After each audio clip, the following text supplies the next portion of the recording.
The digital clock on the bedside table glows a harsh, unforgiving red. 2:43 a.m.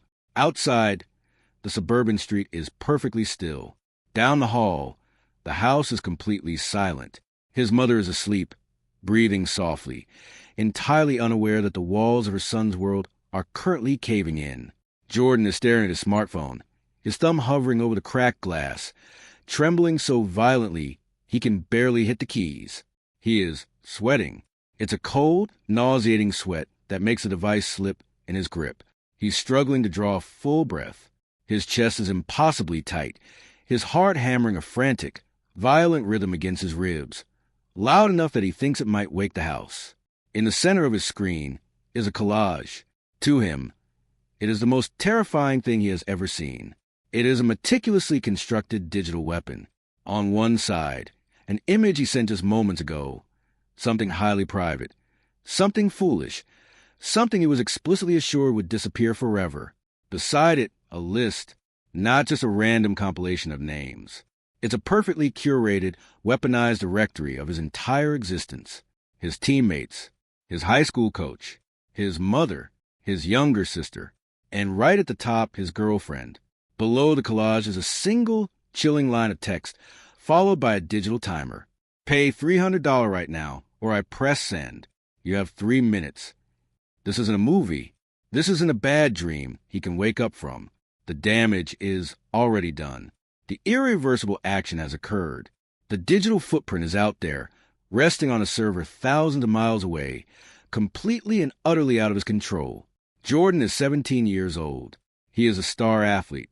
He was recently crowned homecoming king. In his carefully constructed high school ecosystem, social currency is everything. Public perception is everything. And in the span of roughly 12 minutes, an invisible entity has taken all of it, bundled it up, and placed it under a guillotine. 2:58. 2:57. He types frantically, his fingers slipping. Please, stop. I don't have it. The response is instant, cold, and heavily automated in its cruelty. I am not playing with you. $300 or your life is over. 2 o'clock. He flips to his banking app. The screen loads with agonizing slowness. Available balance, $312. It's money from a summer job, money meant for gas, food, and weekend movies. He switches back. His hands are shaking so badly, he drops the phone onto his mattress. He snatches it back up. He breathes in short, jagged gasps. He thinks about waking his mom. He looks toward the dark wood of his bedroom door.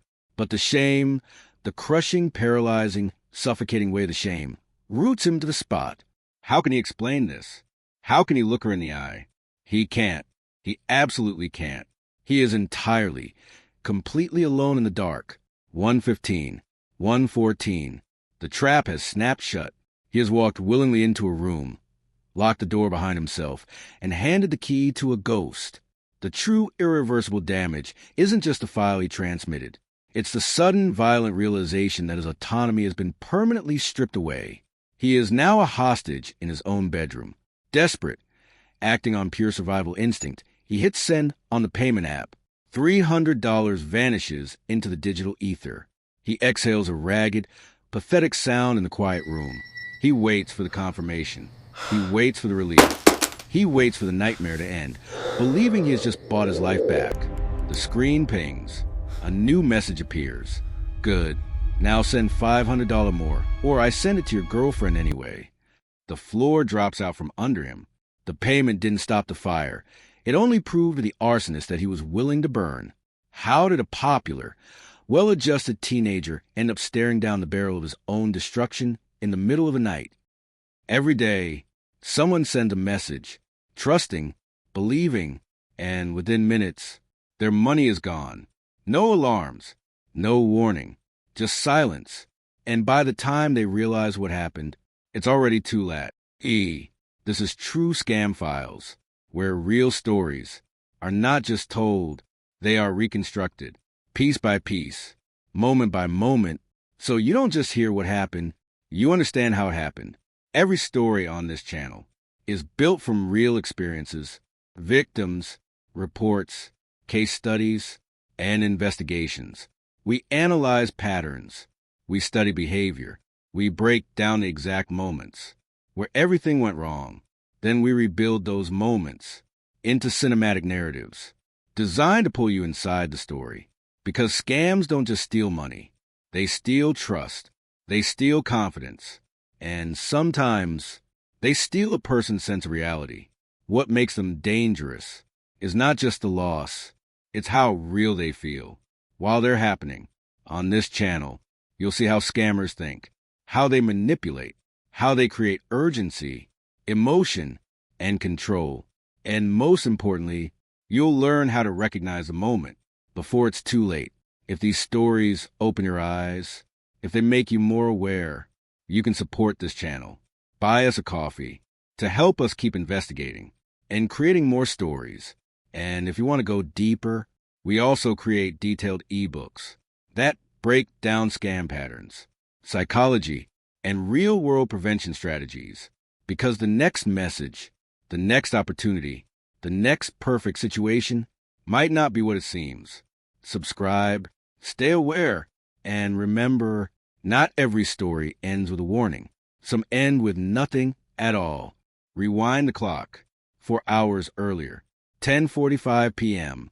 The panic, the extortion, the glowing red numbers of the countdown timer. None of it exists yet. Jordan is just a normal 17-year-old boy, lying on his back in the soft glow of a bedside lamp, scrolling mindlessly through his social media feed. The house is completely still. His parents are divorced, and his mother, exhausted from a long shift in the endless, quiet friction of managing a household alone, went to sleep an hour ago. Jordan loves her, but there's a natural teenage distance there tonight. You don't wake an exhausted parent to talk about nothing in particular. He is physically safe, tucked away in the American suburbs. But in the modern age, a teenager alone in their room with a connected device is the most vulnerable creature on earth. He's bored, he's awake, and beneath the surface, he is carrying a subtle, unarticulated stress. He is the homecoming king. He is a varsity athlete. In his high school ecosystem, he is at the very top of the food chain. But social status at 17 is a heavy, precarious crown. It demands constant maintenance. It breeds a quiet, isolating pressure to always be desirable, to always project confidence, to never show a crack in the armor.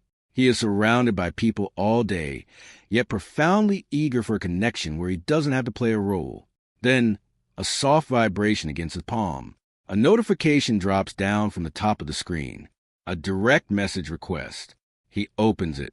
It's a simple, 2-letter word that has initiated millions of teenage conversations. Hi. He taps the profile. It belongs to a young woman. The pictures are remarkably ordinary. Mirror selfies in a messy bedroom. A group shot at a beach. A short video of a golden retriever. There are no glaring red flags. It doesn't look like an automated bot. It doesn't look like a corporate scam. It looks exactly like a girl who might go to a rival high school a few towns over. But the most insidious trap is the one that borrows your own trust. Jordan glances at the bio, then down to the mutual connections, followed by Marcus. Marcus is the starting point guard on Jordan's basketball team. That single line of code, that one mutual follower, is a master key that bypasses Jordan's critical thinking. It provides instant, undeniable social proof. His brain subconsciously calculates the risk and dismisses it entirely. If Marcus follows her, she must be real. She must be local. The digital drawbridge lowers without a second thought. He types back, "Hey, do I know you?" She replies almost instantly, "No, you just popped up on my Explore page. You're really cute, by the way." It's flattering. It's exciting. The dopamine hits his brain exactly as designed. For a teenager sitting alone in the quiet dark, craving a spark of validation that carries zero real-world baggage, this is the perfect, low-stakes distraction. The conversation begins to flow. It's effortless. She asks about his sports, his weekend plans, teasing him playfully. It feels entirely organic. He feels completely in control. He is the one choosing to respond. He is the one steering the banter. He doesn't know it yet, but the entity on the other end isn't smiling at a phone. They are running a script. They are expertly testing the current, dragging an invisible net through the water, pulling him further and further away from the shore's safety. 11:30 p.m. The banter has been flowing for 45 minutes. The rhythm of the conversation is addictive. It's light, teasing, and perfectly calibrated to keep Jordan engaged. They've exchanged a few harmless selfies, Jordan sitting up in bed, throwing a peace sign. The girl responded with a smiling picture, her face half hidden by her phone, completely matching the vibe. He feels confident. He feels seen. He is entirely swept up in the specific, intoxicating rush of late-night digital flirting. Then the tempo shifts. The girl's messages subtly change tone. They move from playful to direct. She steers the conversation away from school and sports, pressing into more intimate territory. You look good in that last pic, but I bet you look better without the shirt on. Jordan smiles. It's exactly the kind of escalation a 17-year-old boy hopes for in a late-night chat. He snaps a quick picture, shirtless, flexing slightly but trying to make it look casual, and hits send. He is still playing the game. He is still entirely comfortable. She replies instantly. A generic fire, emoji, then a follow-up message that pushes a boundary entirely. I'm so bored. We should trade. But only if you're brave enough to send something mature. This is a hinge point. This is the moment the script pivots from a conversation into an active trap. And right here, for just a fraction of a second, Jordan hesitates. The adrenaline rush falters.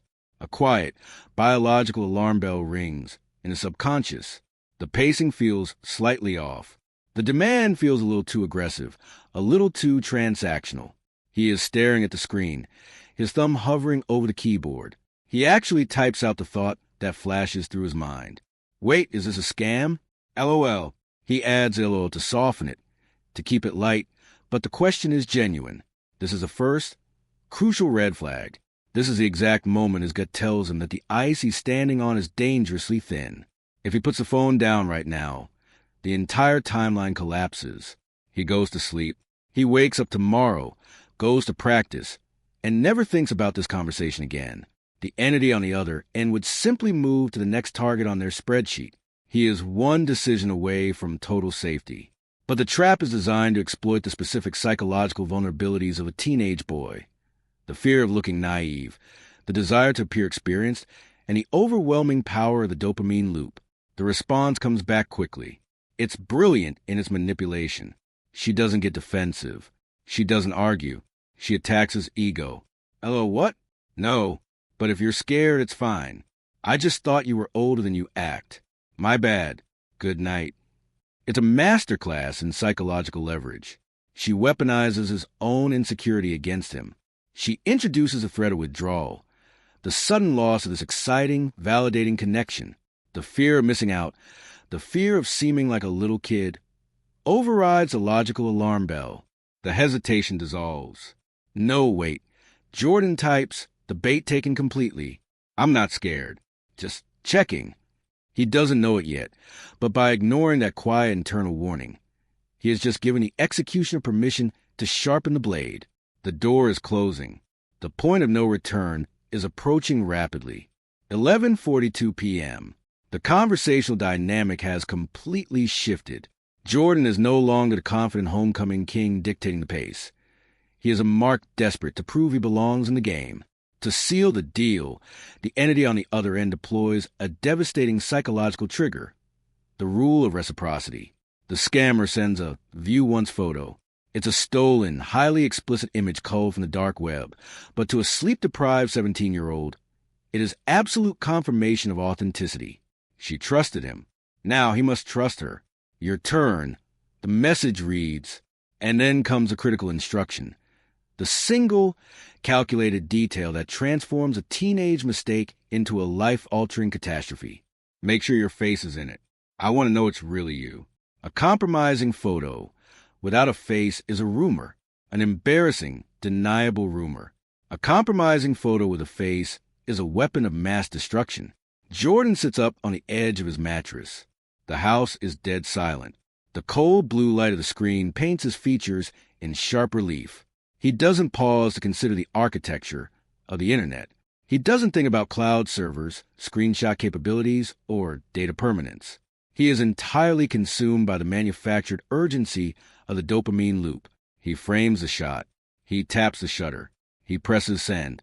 The digital swoosh of the outgoing message is barely a whisper in the quiet bedroom, but it is the most definitive, destructive action of his young life. We are only minutes into this narrative, and the irreversible damage is fully locked in. There is no going back. The grenade has been unpinned, and he is holding it tightly to his own chest. Jordan waits for the validation. He waits for the flirty, impressed reply. Instead, the typing bubble disappears. 1 minute passes. Then 2.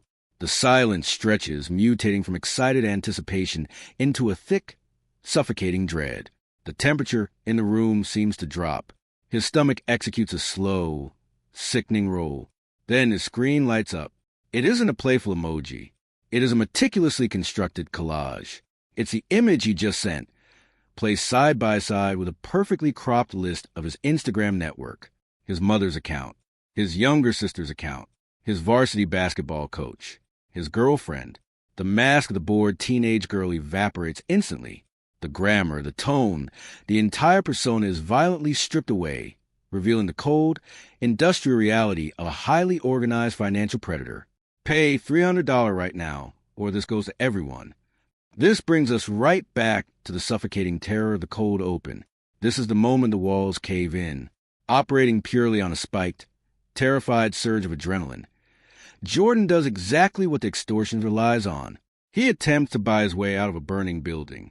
He opens his banking app, his thumbs trembling wildly, and transfers $300, almost every dollar to his name, into the requested account. He breathes a shaky sigh of relief, leaning his head back against the wall. He thinks he has just paid for a resolution. He thinks he has bought silence. But in the brutal mechanics of sextortion, paying isn't an exit door. It is blood in the water. By sending that first payment, Jordan has just signaled 2 fatal facts of predator. The threat of exposure works perfectly, and he is willing to drain his own accounts to stop it. The trap hasn't released him. It has merely upgraded his status from a potential target to a confirmed ATM. The digital confirmation screen glows green. Transfer complete. In the suffocating quiet of his bedroom, Jordan lets out a breath he feels like he's been holding for an hour. He slumps forward, resting his forehead against his knees. His t-shirt is damp with cold sweat, but the violent machine gun hammering in his chest finally begins to slow. He stares at his phone, waiting for the executioner's verdict. A minute passes. The typing bubble appears. Payment received. Then, a second message drops. You played smart. I'm deleting the file now. We are done here. The relief that washes over him is absolute and intoxicating. It is a physical wave that unknots his muscles and clears the fog of sheer panic from his brain. The human mind has an incredible capacity for rationalization, and Jordan's brain immediately goes to work protecting him from the trauma. $300 is gone. It was his entire summer savings. It hurts, but as he sits there in the dark, he frames it as a brutally expensive but necessary life lesson. He paid the stupid tax. He survived. His reputation is intact. His mother won't find out, and his girlfriend will never see that collage. But Jordan is smart enough to want an insurance policy. He needs to close the loop entirely. He needs to prove to this invisible predator that the well is completely dry. He opens his banking app one last time and takes a screenshot of his checking account dashboard. Available balance, $12. He sends the image to the scammer. He types a final, pleading message. Look, that was literally everything I have. I have $0 left. Please, just leave me alone now. He is trying to apply human logic to an industrial operation.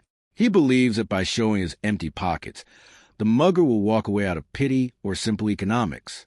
The scammer's reply is deeply, deceptively reassuring. The aggressive, threatening tone vanishes, replaced by a cold but professional finality. Don't worry, bro, business is business. I got what I wanted. Delete this chat and go to sleep. Your secret is safe. For the viewer, this is the moment the tension finally releases. The frantic pacing of the last 10 minutes grinds to a halt. The immediate danger appears to have dissolved. Jordan closes the app. He deletes the conversation history, watching the digital record of his nightmare vanish into the trash bin. He plugs his phone into the charger and places it face down on a nightstand. It is now 2:15 a.m. He lies back on his pillows, staring up at the dark ceiling. He feels profoundly exhausted, drained of all adrenaline, but safe. The crisis was averted. He survived the worst night of his life. He closes his eyes, letting the heavy, comforting weight of sleep finally pull him under. The house is completely peaceful. 30 minutes pass. He is entirely asleep. The room is still. Then, the phone on the nightstand vibrates. It isn't an Instagram notification this time. It's an iMessage, and it isn't from an unknown number. It's from his girlfriend. The vibration against the nightstand is brief, but in the absolute silence of 2:48 a.m., it sounds like a gunshot. Jordan jolts awake, his heart instantly restarting its violent, arrhythmic hammering against his ribs. The false peace of the last 30 minutes shatters completely. He reaches out in the dark, his hand shaking so badly he fumbles the phone twice before gripping it. He turns the screen over. The notification is an iMessage. Sarah, Jordan, are you awake? Someone just sent me a really weird message request about you. They said to ask you what you did. The temperature in the bedroom seems to plummet to freezing. All the blood drains from Jordan's face. He cannot breathe. He immediately opens Instagram. The chat he deleted is gone, but sitting at the very top of his inbox is a brand new message request. It's from a different account. The profile picture is a screenshot of the exact photo he sent an hour ago. He opens it. You really thought $300 buys your life? That was just a test to see if you were willing to play ball. You prove you care. You prove you pay. Now, the actual price is $2,000. You have 10 minutes. This is the brutal, hidden mechanics of financial sextortion. The true scale of the danger doesn't reveal itself at the beginning. It hides behind the promise of a quick resolution. The scammer never had any intention of walking away after the first payment. In the criminal ecosystem, sending that initial $300 didn't buy Jordan's freedom. It placed a massive, glowing target on his back. It flagged his profile in their database as a compliant payer. Operating on pure, blinding panic, Jordan types frantically, I showed you my account. I have no money. I have $12. The entity on the other side is entirely devoid of empathy. They are a trained psychological operative working from a script designed to maximize extraction. You have $12, but the woman asleep down the hall has a purse. Go get your mother's credit card. Or I send the unblurred photo to Sarah right now. The stakes have just violently escalated. It is no longer just about Jordan's empty summer savings account. It's about being coerced into committing a crime against his own family. The boundary between digital extortion and real-world physical action has been breached. To prove they are not bluffing, the scammer sends another image. It is a screenshot of a group chat the scammer has just created. The members of this group are Jordan, the scammer's burner account, Jordan's varsity basketball coach, and his mother's Facebook profile. The image attached to the draft message in that group is his photo. I'm hovering over the send button. Jordan, get the card. 9:59. The walls are no longer just caving in. They are actively crushing him. He is trapped in a multi-layered nightmare. He has to choose between complete public and social annihilation in front of the people he respects most, or creeping into his mother's bedroom in the dead of night to steal her identity. He is 17.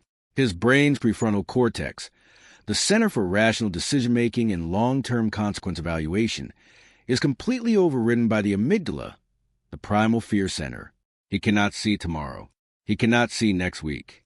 He can only see the ticking clock and the burning urgency to stop the immediate pain. He stands up from his bed. He opens his bedroom door, and he steps out into the dark hallway. The hallway floorboards are cold against his bare feet. Every shadow in the house feels distorted, menacing. Jordan moves with agonizing slowness, hyper-aware of the silence, terrified that the slightest creak will wake his mother. He reaches the kitchen. The pale moonlight cuts through the blinds, illuminating the kitchen island. Resting exactly where it always does is his mother's worn leather purse. He stands there, staring at it. This is the woman who picks up overtime shifts so he can go to out-of-state basketball tournaments. The woman who falls asleep on the couch rubbing her temples because a mortgage is stretched too thin. He reaches out. His trembling fingers brush the cold metal zipper. And right there, the illusion shatters. The final psychological thread snaps. The rational part of his brain, buried under layers of manufactured panic, finally breaks through the static. He realizes a horrifying, inescapable truth. It will never be enough. If he takes the card, they will charge $2,000. And tomorrow, they will demand $5,000. They will max out her credit. They will destroy her financial life. And then, when the money is completely gone, they will release the photos anyway. There is no finish line. There is no honor among digital thieves. He is pouring blood into a bottomless well. He pulls his hand back as if the purse is on fire. His legs give out.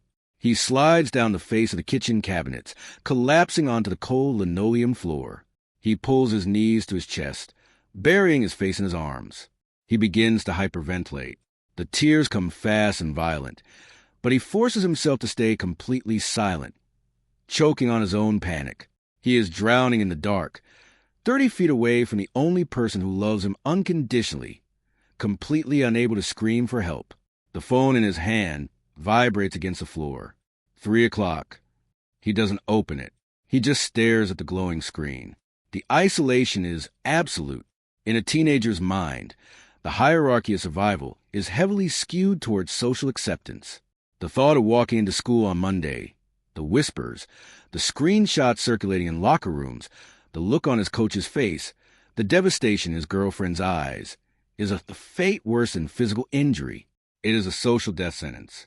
To him, the world outside this house has become a firing squad. 2 o'clock.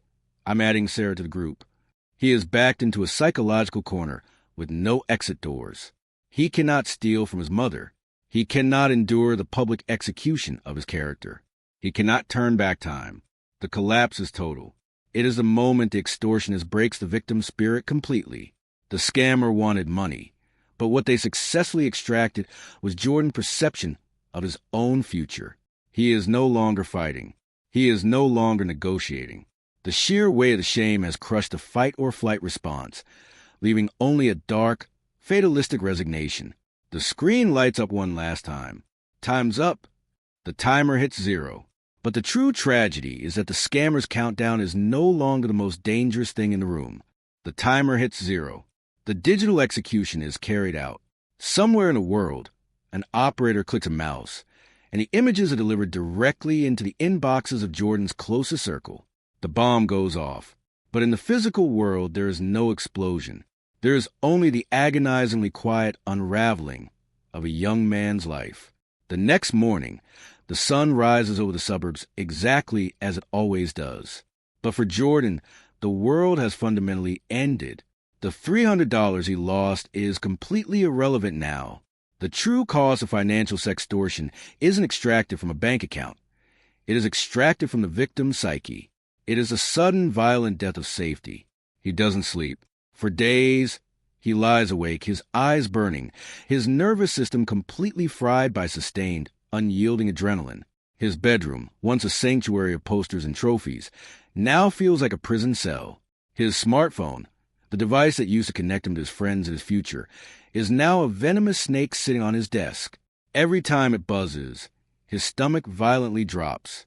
He develops profound trust issues. If a harmless message from a pretty girl turned out to be a heavily armed syndicate, who can he trust? The paranoia bleeds into reality. He forces himself to walk through the doors of his high school, but he is a ghost haunting his own life. He cannot focus in class. He drops passes at basketball practice. He avoids the cafeteria. Every whisper in the hallway feels like an indictment. Every glance from a teammate feels like a judgment. He is entirely consumed by a toxic, suffocating cocktail of profound embarrassment and relentless self-blame. How could I be so stupid? Why didn't I just put the phone down? The echo chamber in his head is deafening. He pushes Sarah away, unable to look her in the eye, deeply ashamed of the vulnerability he exposed. He stops talking to his mother, terrified she will ask why he looks so hollowed out. The isolation is total and absolute. In his mind, he is forever stained. The adolescent brain, which naturally magnifies social humiliation, cannot process a path to redemption. It cannot see that high school is temporary. It only sees a permanent, unfixable ruin. And because he is trapped in this pitch-black echo chamber with no perceived exit doors, the psychological damage reaches a critical mass. A few days later, the unbearable pressure finally breaks him. Unable to see a future where the shame doesn't define him, Jordan makes a tragic, devastating, and irreversible decision to escape the pain. The community is shattered. The high school cancels classes. His mother's world is completely, irreparably destroyed. The fallout is catastrophic. But the most chilling reality of this crime, the secondary complication that elevates it from a tragedy to a horror story, is that the extortion machine does not care about grief. It has no conscience.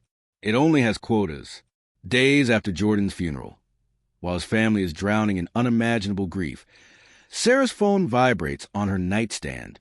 It is a direct message on Instagram. The profile picture belongs to Jordan. The scammers have hacked into his dormant accounts. They are now weaponizing the digital ghost of a dead boy, using his trusted profile to bypass the defenses of his grieving friends, hunting for their next target. The nightmare doesn't die with the victim. It just finds a new host. The bedroom remains exactly as he left it. The varsity jacket hangs on the closet door. The trophies catch the afternoon sun on the shelf.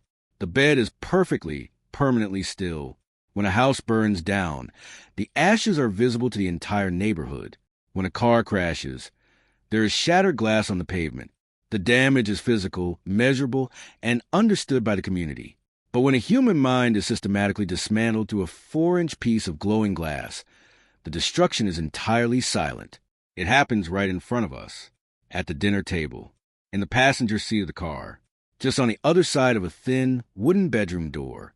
We talk about cybercrime using clinical, detached language. We say phishing. We say data breach. We talk about the financial loss, focusing entirely on the $300 that vanished from a checking account. But what happened to Jordan was not a financial crime. It was psychological violence enacted through a screen. It was the brutal, industrial weaponization of adolescent vulnerability. When we discuss these tragedies, the default human reaction is a defensive distance. We tell ourselves, I would have just turned the phone off. Or, my child would never do that. That is a profound misunderstanding of the modern digital ecosystem. To a teenager, a smartphone is not an appliance. It is their entire social reality. Turning it off feels like turning off their own existence. The extortionists know this perfectly. They don't need to be master hackers writing complex lines of code. They just need to understand human nature. They know that the teenage fear of social annihilation will always override logic, reason, and self-preservation. Parents check the locks on the front doors at night. They install security cameras. They breathe a heavy sigh of relief when their child is home before curfew, safe under their roof, fast asleep down the hall. But physical proximity is no longer a shield. The perimeter of the home has been completely bypassed. The danger doesn't break a window or pick a lock. It is invited in, carrying the palm of a hand, disguised as a notification, a compliment, a fleeting moment of connection.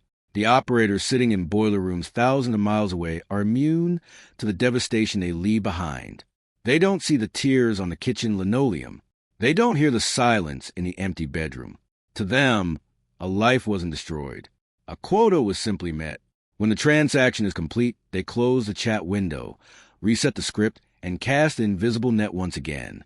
The hardest truth to accept is how effortlessly the trap is disguised as something completely ordinary.